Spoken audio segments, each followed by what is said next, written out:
Steve jobs सफलता की कहानी। जब मैं 17 साल का था तब मैंने एक बुक में पढ़ा था कि यदि आप हर रोज ऐसे जिए जैसे कि यह आपके जिंदगी का आखिरी दिन है, तो आप किसी ना किसी दिन सही साबित हो जाओगे।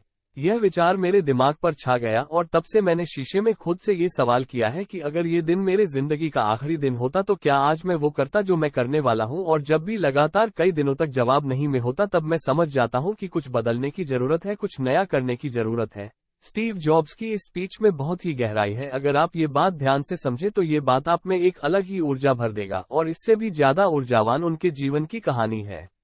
यह एक ऐसी शख्सियत थी जिन्हें ना अपने पैसे से प्यार था और ना ही पैसा उनका पहचान था, बल्कि लीक से हटकर सोचना तथा टेक्निक को नए रूप में परिभाषित करना उनके प्रबल व्यक्तित्व की विशेषताएं थी। लेकिन स्वयं स्टीव जॉब्स के लिए उनकी जिंदगी कभी आसान नहीं रही। उनका प्रारंभिक जीवन काफी भ्रम और उथल-पुथल से भरा हुआ था। बिना समय गवाए हम उनके बारे में शुरू से जानते हैं। स्टीव जॉब्स का जन्म 24 फरवरी 1955 में कैलिफोर्निया के सैन फ्रांसिस्को में हुआ था। उनका वास्तविक नाम स्टीवन पॉल जॉब्स था, जो उनको गोद लेने वाले माता पिता क्लारा जॉब्स और पॉल जॉब्स से मिला था। दरअसल उनके वास्तविक माता पिता की आर्थिक स्थिति बहुत ही खराब थी और वे ये नहीं चाहते थे कि उनके बच्चे को भी अभावग्रस्त जिंदगी में जीना पड़े।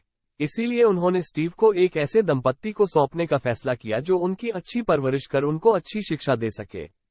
उनके पिता पॉल जॉब्स एक इलेक्ट्रिकल वर्कशॉप चलाते थे, इसलिए स्टीव का ज्यादातर समय अपने पिता की मदद करने में व्यतीत होता था।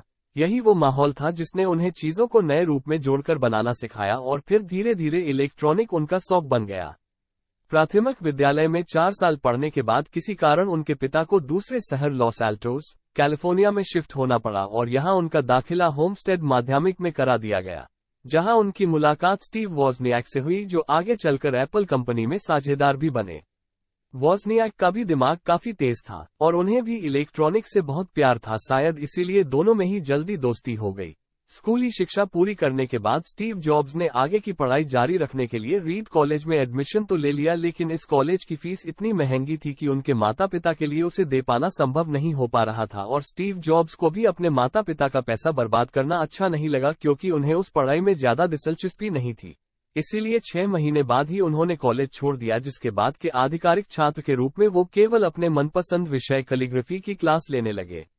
यह एक ऐसा समय था जिससे स्टीव के पास बिल्कुल भी पैसे नहीं होते थे, यहां तक कि अपने हॉस्टल के कमरे के किराया भी नहीं दे सकते थे, जिससे वो अपने दोस्त के कमरे में फर्श पर सोते थे और खाना खाने के लिए हर रविवार 7 मील दूर पैदल चलकर मंदिर जाते ताकि हफ्ते में एक बार पेट भर खाना खा सके।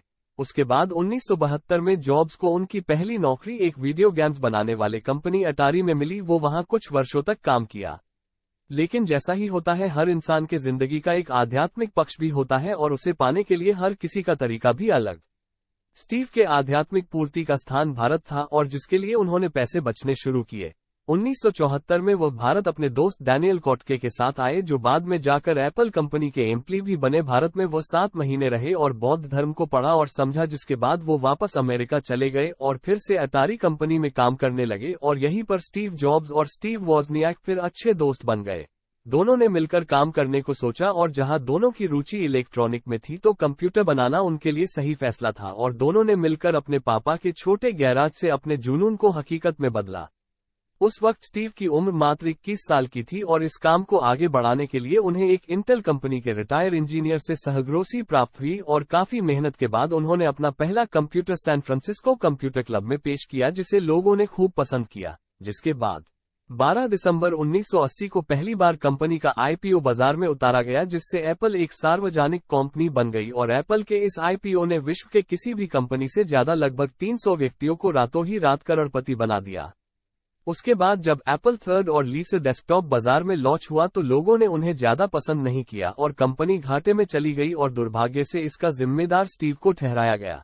और 17 सितंबर 1985 में कंपनी के बोर्ड ऑफ डायरेक्टर ने स्टीव को कंपनी से निकाल दिया, जिसके बाद वो टूट चुके थे। असफलता उन्हें खाए जा रही थी, लेकिन उन्होंने हिम्मत नहीं हारी और अपनी नेक्स्ट नाम की कंपनी खोली और इस कंपनी से उन्होंने इतने पैसे कमाए कि 1986 में $10 मिलियन में एक ग्राफिक कंपनी खरीद ली, जिसका नाम उन्होंने पिक्सर रखा, जिसमें उन्होंने अच्छी सफलता हासिल की। और इधर स्टीव जॉब्स के बिना एप्पल कंपनी घाटे में चल रही थी। तब एप्पल ने $477 बिलियन ने नेक्स्ट कंपनी को खरीद लिया और स्टीव जॉब्स बन गए एप्पल के सीईओ, जिसके बाद उन्होंने एप्पल के अनोखे प्रोडक्ट निकाले जैसे आईपॉड, आईट्यून्स और 2007 में एप्पल का पहला मोबाइल फोन निकाला, जिसने मोबाइल फोन के बाजार में क्रांति ला दी थी, जो आज भी लोगों के दिलों में छाया हुआ है। 5 अक्टूबर 2011 को मात्र 56 वर्ष की आयु में कैंसर की बीमारी के चलते उनका निधन हो गया और अगले ही दिन कैलिफोर्निया के राज्यपाल द्वारा उस दिन को स्टीव जॉब्स डे के रूप में मानने की घोषणा कर दी गई। थिंक डिफरेंट, ये स्टीव का मूल मंत्र था। इतना छोटा सा शब्द है, लेकिन कितने गहराई से लगे हुए इसी शब्द के भरोसे उन्होंने उद्योग जगत को बदला। उनका हमेशा से यह मानना था कि जीवन में यदि हमें सफल होना है तो किसी का भी इंतजार किए बिना अकेला चलना सीखना पड़ेगा।